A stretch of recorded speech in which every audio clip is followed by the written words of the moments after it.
My name is Bruce Walker. I'm a professor at Georgia Tech, which is a university in the United States. I'm originally from Canada, and I've lived here for more than half my life in the United States. I want to press forward and give our panelists as much time as possible to talk about our topic, which is accessible tourism. As you know, we have Fiona, Fred, and I can't see the stage, so I'm not sure exactly who all is in the room, but I know we can get started with Fiona, the Director of Market Development for the Kenya Tourism Board. Fiona, if you're here, could you please start us off and talk about what you view as the future of accessible tourism, particularly in Kenya? Thank you very much. I'm grateful to be here. Fiona Ngesa from the Kenya Tourism Board. And I just want to say thank you to everyone in Enable, remembering Irene and also Joanne, among others who have planned this incredible conference. It has been a time for learning, unlearning and relearning, understanding what it is all about and seeing the opportunities that exist. Currently, there are over a billion. Looking at 15% of the world are people with disabilities. And if all these people, they're able to travel, and most of them travel with one or two people accompanying them, the market for Kenya that we are looking at, and even tourism globally, is about 2 to 3 billion people. So looking at this, it's an important area for us to look at. Tourism has experienced amazing learning period during the COVID pandemic.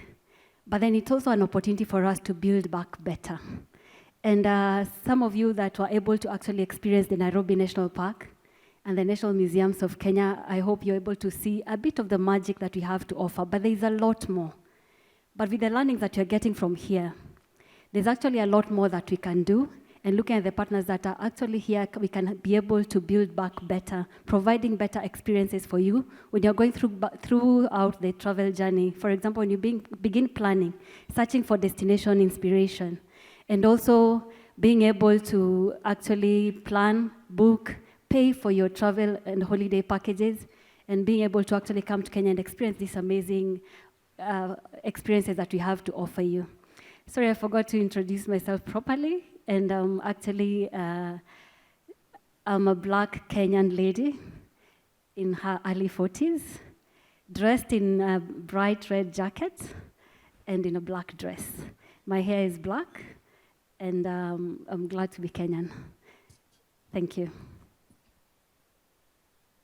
Wonderful, thank you. So that's looking at the side of things from the tourism. I'm going to hop to Fred. Fred Maahs Jr. joins us from the United States. Fred, could you briefly introduce yourself and talk about tourism from the supply side, if you will, the consumers? Absolutely, Ben. Thank you for the introduction. And I'd also like to thank Irene and Inclusive Africa for including me in this wonderful conference. We've heard from some spectacular speakers and presentations, so lots to learn and very grateful for that. So I'm a white male wearing a black shirt with reddish brown hair. I am a paraplegic, so I do use a wheelchair. I am north of 50 years old, and I am the founder and CEO of Maahs Travels, which is a disability services consulting firm here in the US. We do work globally, and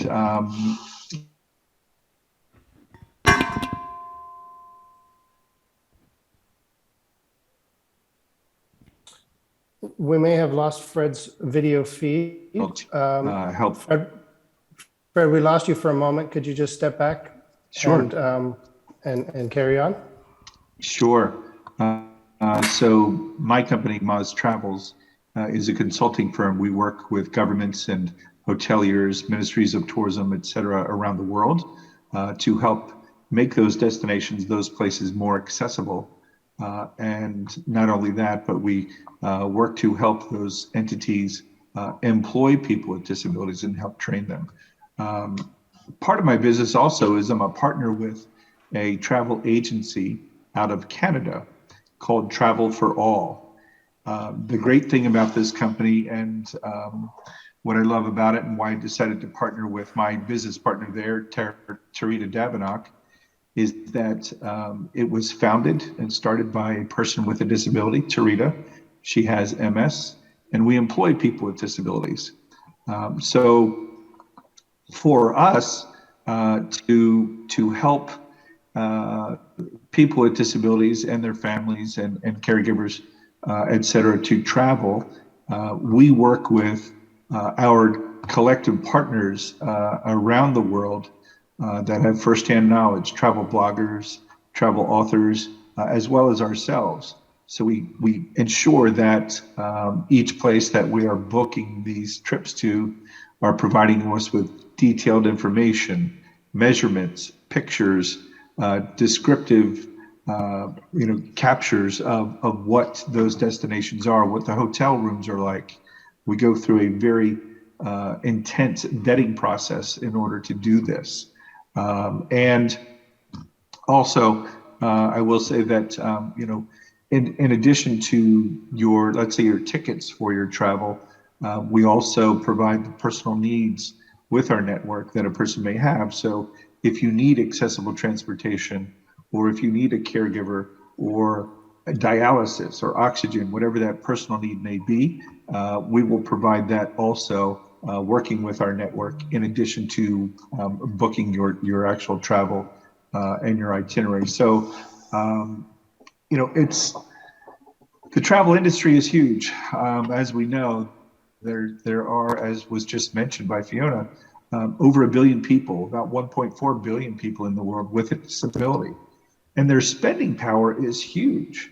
When you count the people with disabilities in the world and their significant others, family members, et cetera, suddenly you're looking at close to 40% of the world's population that is directly impacted by disability, with the ability to have, with a disposable income of about $7 trillion. But only 43% of that's being spent because places either aren't accessible, or the places that are accessible aren't promoting it.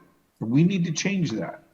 We need to make places accessible. We need to do a better job of educating and training.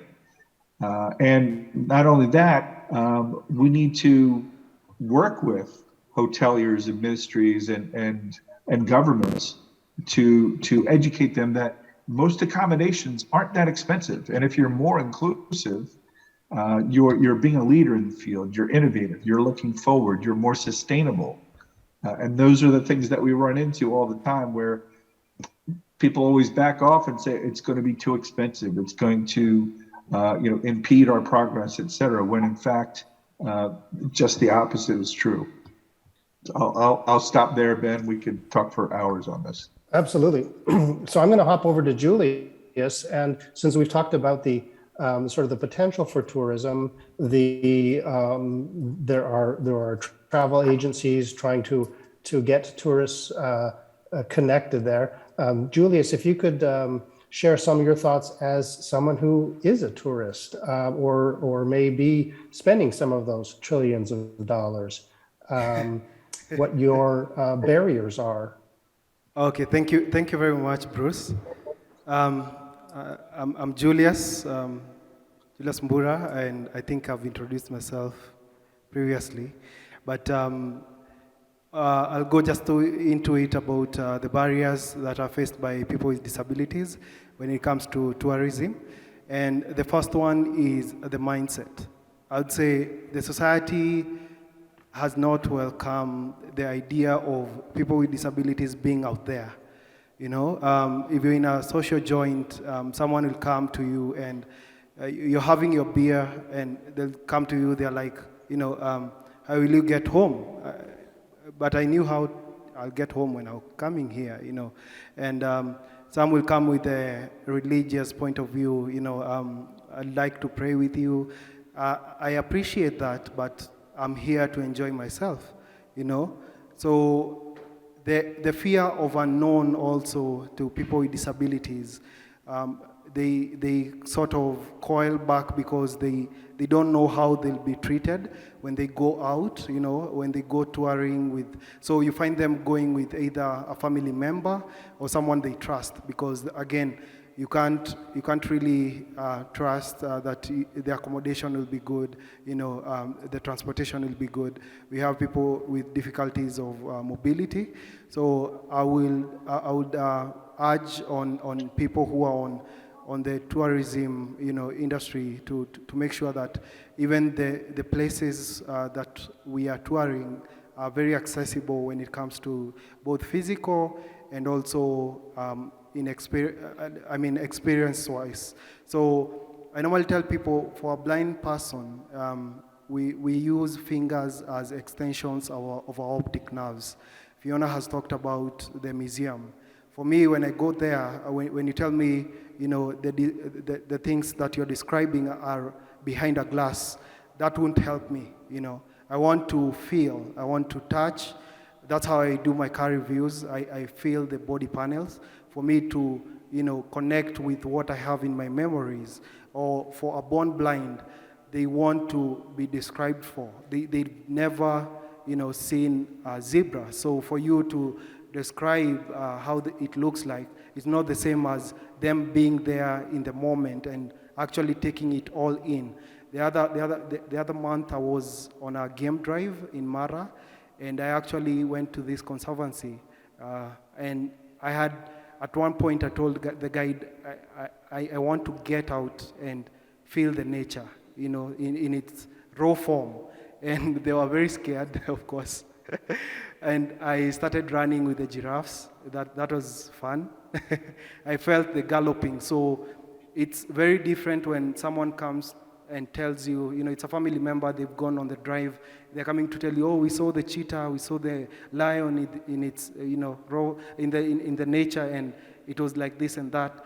That is not the same way as being there.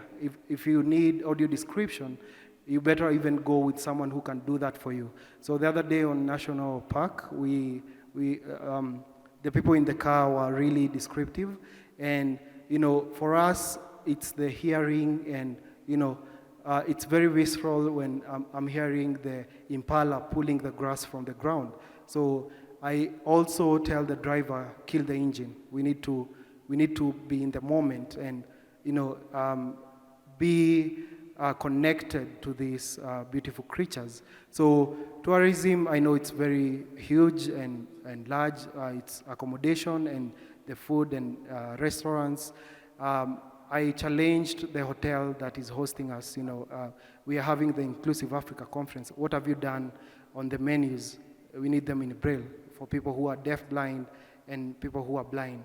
And also when it comes to the room, we should have a system that works where you look at the inclusivity being very massive, that someone who has difficulty of movement, you've thought about where the bed is, where the seat is, so you've given them space to move with the wheelchair or the crutches, and you've removed the carpets and all that. So it's the small details that people take for granted that make the difference. So we don't say that there's no work that has been done, but there's room for improvement.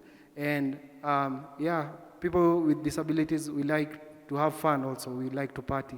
You find me on the dance floor, breaking some moves.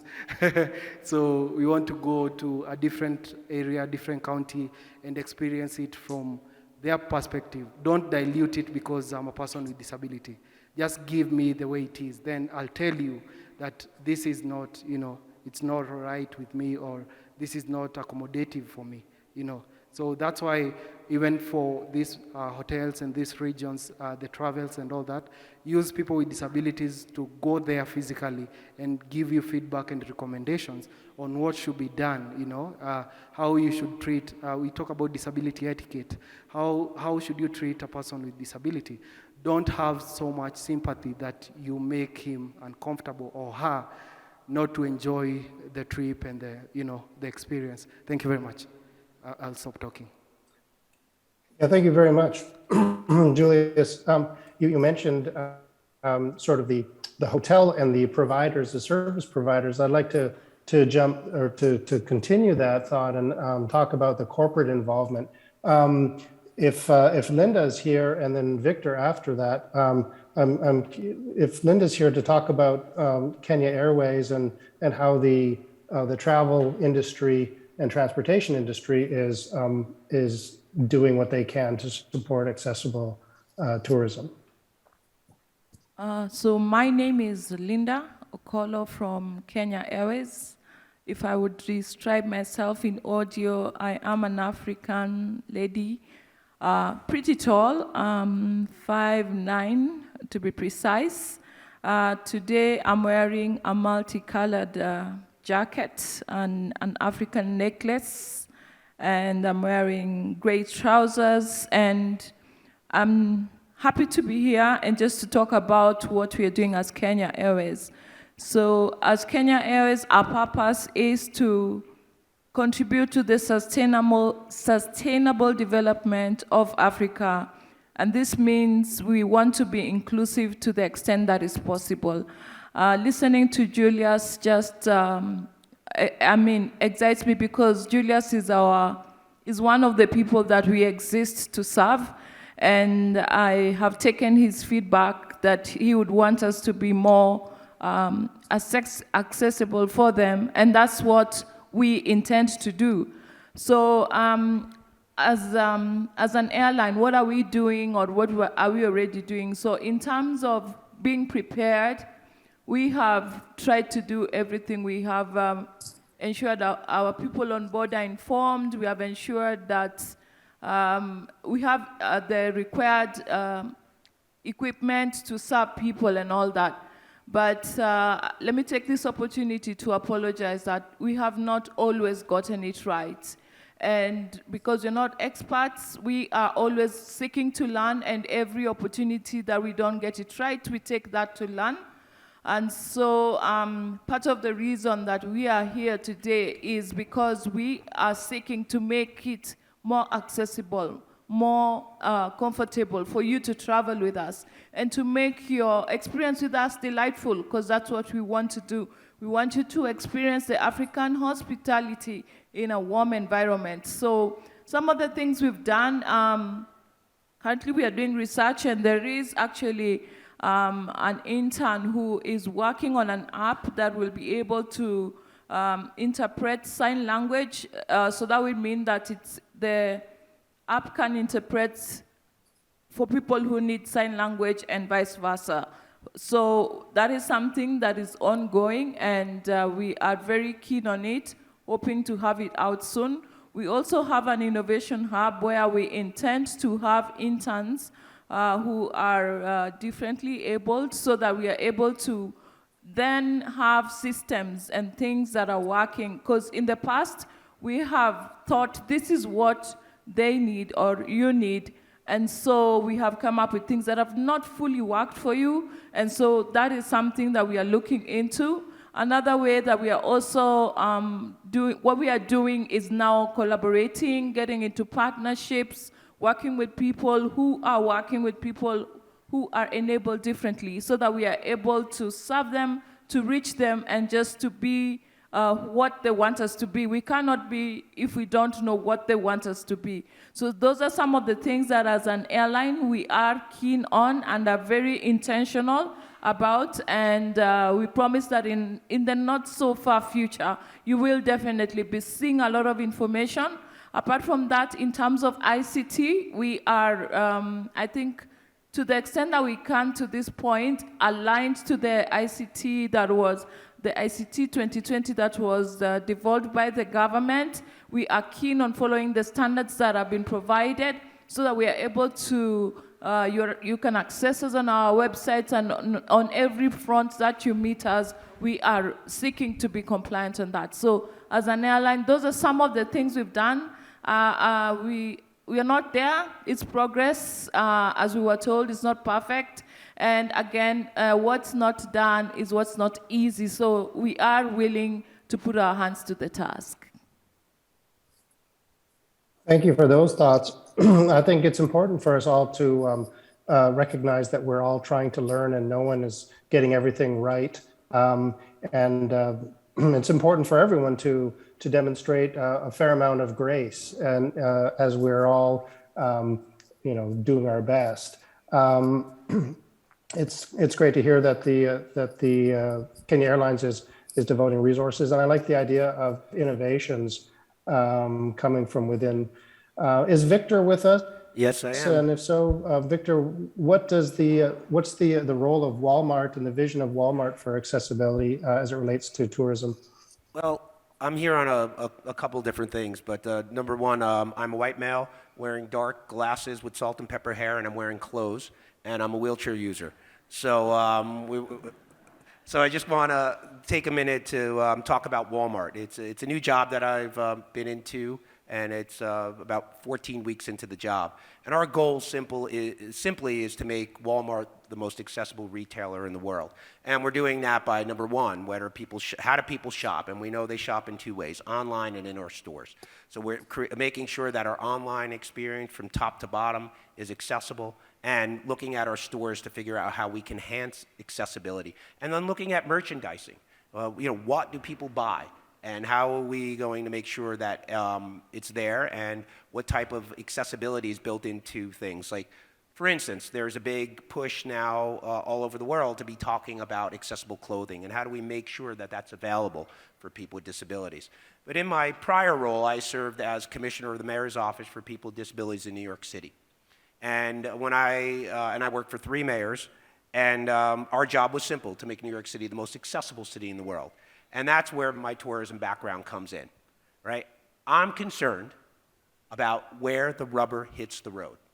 And I'm going to tell you where the rubber hits the road. I've worked with New Zealand and Israel, Dubai, Italy, and all throughout the United States, and anywhere that they want to be able to talk about accessible tourism. Transportation. Transportation is one of the keys. If the United Nations just recently wrote a report on accessible tourism and how does it all relate to people with disabilities, they talk about transportation. So how does transportation accessible in New York City? Number one, 100% accessible buses. Of the 456 subway stations, 120 of them are accessible, with a commitment to put 70 new stations in accessibility, so it'll keep you at least one stop away from an accessible subway station. On top of that, we've added accessible taxis. Yes, London has accessible taxis, but New York City and codes in America are a lot different. We've committed to making our yellow iconic taxis 50% accessible. With that, we're the only city in the world, and I'm going to repeat that as well, the only city in the world to make those ride-sharing apps accessible to disability, where we're taking the digital platform and making sure it transitions over to the physical platform, which is an accessible taxi. And we created an industry. Now there is between our accessible taxis on the street and those ride-sharing apps on the street, we have about maybe 6,000 vehicles in the city of New York. And that cuts wait times are about the same for people with disabilities, and so on and so forth. And the interesting thing about it, when we pushed the sector to make things accessible, they told us they would bankrupt us. Well, we did some number crunching, and we found out from 20 to 21 there were 250,000 trips requested in an accessible vehicle. At $20 a pop, that equals up to a $5 million industry that we created. There's money in accessibility, and people say there's not. Other things that we've done is, unfortunately, New York City got sued on curb cuts, but we've added a lot more curb cuts in our city. We have accessible pedestrian signals that allows people with disabilities to cross the street in a safe manner. We've also made sure that we work with our cultural institutions to make sure places like the Whitney, places like Cooper Hewitt Museum are accessible to people with disabilities. We have 30,000 acres of parks, and we've made sure that we've included accessibility in there, not just the minimum codes and standards, but anything that goes over. So anyone with a disability could come to our parks and playgrounds and enjoy them. This is what we're talking about when the rubber hits the road. This is the things that are important for people with disabilities. What is accessible? How is it accessible? How do I get to it? We've been able to do it in a way. Of course, we have a lot of things to move forward, but it's making sure that people with disabilities are involved, making sure you use every lever of government to be able to push for accessibility, making sure that advocates are heard making sure we implement what they have there, because their thoughts are important. But more importantly, making sure that anything we did in our city with the time that I was there was accessible for people with disabilities. I have a lot more to say, but I'll just stop there, and who's ever next? Thank you, Victor. We have a very short time and could go on for many hours on this fascinating and very interdisciplinary challenge. But I think to sort of wrap us up and bring us home, I'd like to come back to Fiona, because we've heard about the industries like the airlines, the agencies, the individuals, government. And it seems to me that the tourism advocates, the tourism board is a great place to sort of serve as a hub or a glue to bring all these players together and bring people to the table. One of the things we haven't explicitly talked about much, but I'd like Fiona, if you don't mind, to give us your thoughts on what are the ways that technology can generally support accessible tourism from these different angles and for these various stakeholders.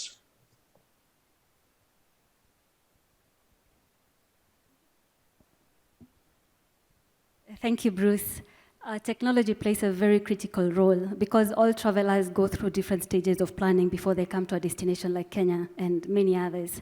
And that is from planning period, searching for destinations and inspiration, to the time they book and pay, the time they actually reach the destinations. Here is where we have the airlines bringing them to the destination. And then while in the destination, it's how do they experience and access all these places. So when it comes to technology, listening to what was presented today morning, all these have a place to play in terms of making it easy, making it accessible, making it what the traveler is looking for. Because even what Fred has also explained, when they arrive here, when you look at transport and the kind of vehicles that we have, when you have a hydraulic transportation system where the van can actually go to the level of the ground for the people moving with wheelchairs to actually get in and actually get a seat into the vehicle and be able to be moved around to the different attraction sites. But also what Mbula also mentioned, in terms of how do you make it easier for the visually impaired? And this is why technology makes it easier.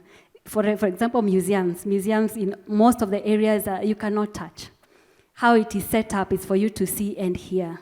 But then how do we enhance it? We talked about virtual reality, augmented reality, and how do we incorporate all that in enhancing the experience? So technology plays a critical role, from transport to the experiences, to the booking, and to also accessing the different services in hotels, in offices, in the experience destinations that we have. So it plays a very critical role. In terms of us as tourism board and bring everybody together, for example, we have the airlines, we have the tour operators, we have the travel agents, we have hoteliers, we have attraction centers, experience owners. Number one way of going about it is actually capacity building. Because you're in a process of learning and growth, and I like what Jenny said in the morning, growth mindset.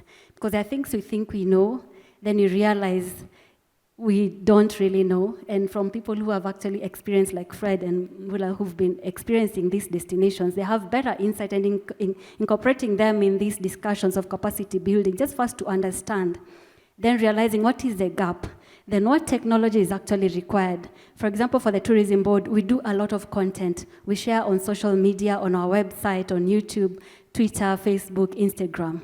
But is it really accessible? So that for the person who needs text, maybe we've not incorporated text. We have the technology, but we've not really used it to the maximum. So there's still room. I believe the biggest room is actually the room for growth. And as much as we have some of this technology, we've not really explored it fully to ensure that it's actually inclusive and it's actually accessible. So from the marketing perspective, the content that we create on YouTube, by incorporating transcripts, by incorporating text, by incorporating other modes of which it can be consumed, that will go a long way. From the blogs that we have, from the website information that we have, by enhancing it will make it even better. This goes a long way also when you look for the airlines, when you look for the hotels, the tour operators, in how they communicate their messaging to the traveler. So they can understand what is available, but once they reach here, we have now those other technologies that we can incorporate for them to actually fully experience the destination. But then even for those who are not able to go to the destination, that is where we have the virtual tours. And I'm sure COVID is one of the elements that really fast-tracked this in the tourism sector. Digitization and providing virtual tours and other elements in which that made sense for the traveler to actually experience tourism wherever they are, and when they have a chance to travel, to actually come and experience it even better.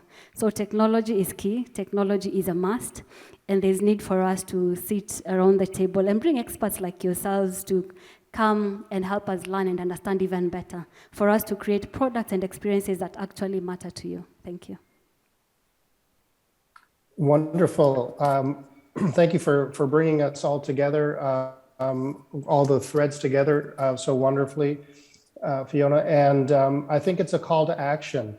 All the stakeholders, just a sample of whom are represented on this panel.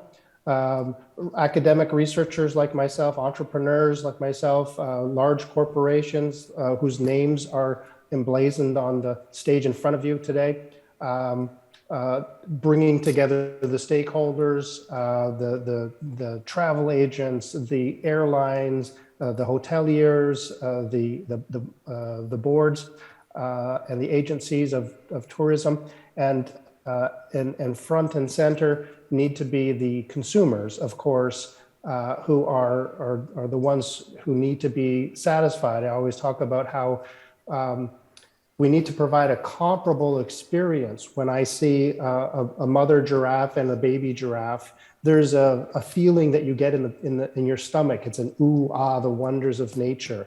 How can we make sure that everyone's the hair stands up on everyone's arms when they see that, or even if they can't see it, then they experience it in a way that gives them that same visceral experience. It's complicated, it's challenging, and all of these stakeholders need to work together to make that happen. Again, we need to truncate our session today and let this serve as a launching pad for further discussions. But I thank you all for being part of this, and I'll close this brief panel and turn it back to the conference MCs to continue on with the schedule.